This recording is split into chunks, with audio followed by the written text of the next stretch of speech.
புனித வாரமாம் தவக்காலத்தின் 37ஆம் நாள்.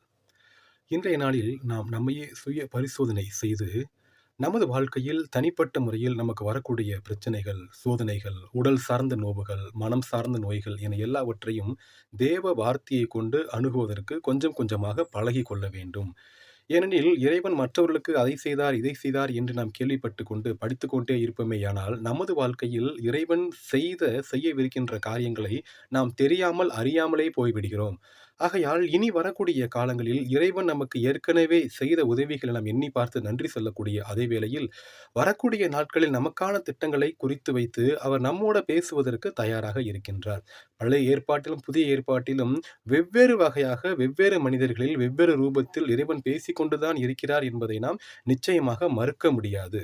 ஆகையால் நமக்கு தனிப்பட்ட முறையில் வரக்கூடிய அனைத்து சோர்வுகளையும், பிரச்சனைகளையும், குடும்பத்தில் வரக்கூடிய சூழ்நிலைகளையும், பிரச்சனைகள், நாம் பணி செய்யக்கூடிய இடங்கள், தேர்வுகள், படிக்கக்கூடிய சூழ்நிலைகள் என எல்லாவற்றிலும் நமக்கு தோல்விகள் உண்டு. அதே நேரத்தில் நாம் அதை எதிர்கொண்டு எதிர்வினை ஆற்றுவதற்கு தேவையான மூல சக்தி என்பது இறைவனுடைய வார்த்தை என்பதை நாம் மறந்துவிட வேண்டாம்.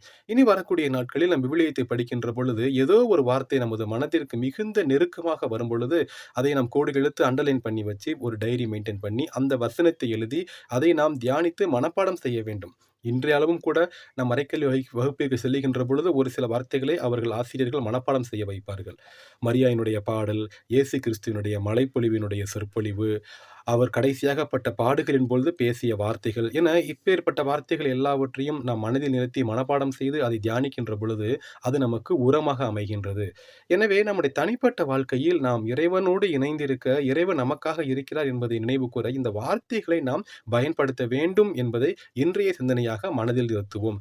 ஒவ்வொரு நாளும் ஒரு சில விஷயங்களை, ஒரு சில வேலைகளை செய்வதற்கு முன்பாக விவிலியத்தை படித்து அந்த வார்த்தையை தியானித்து, ரெகுலராக தினமும் நாம் படிக்கக்கூடிய ஒரு வசனமாக இருக்கலாம், ஒரு நற்செய்தியாக இருக்கலாம், அதை குறித்த வசனங்களை எழுதி வைத்து அதை மனப்பாடம் செய்து அதை தியானிக்க வேண்டும். இவை நம் சுய முன்னேற்றத்திற்கு மிக மிக உற்சாகமாகவும் நமக்கு வல்லமையாகவும் செயல்படும் என்பது சந்தேகமில்லை. நாம் எப்பேற்பட்ட self development, skill development courses, books, videos பார்த்தாலும் அவை நிச்சயமாக ஒரு முடிவு தராது. அது எல்லாமே ஒரு டெம்பரவரியான ஒரு சந்தோஷமாக இருக்குமே ஒழிய நிரந்தர தீர்வு கிடையாது. எனவே விவிலிய வார்த்தையோடு நாம் செய்யக்கூடிய அனைத்து வேலைகளும் நமக்கு நிரந்தரமான ஒரு தீர்வை தரும். இறைவனும் நம்மோடு நிச்சயமாக இடர்படுவார், பேசுவார் என்பதில் எந்தவித ஐயமும் இல்லை. எனவே நாம் விவிலிய வார்த்தைகளோடு நாம் வாழ்வை வாழ கற்றுக்கொள்வோம்.